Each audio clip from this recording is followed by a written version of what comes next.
1929 жылы сол кезде байларды конфискелеп, сол кезде қазақ қоғамында, сосын сонымен бірге сол жердегі тұрғындардың малдарын тартып алды. Ол күнкөрістің жалғыз көзі болатын. Содан кейін адамдар оны түсінді, аштыққа ұрындыратын, сол кездегі адамдардың жан айқайы деп айтуға болады.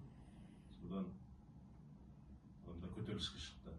Бұл өзің білетін Қарқаралы ауданы, Қарағанды облысында Бақыт деген қазір ауыл бар. Сол ауылдың төңірегінде болған оқиға Боқтық тауларында көп адамдар. Қандай есімдерді білесің?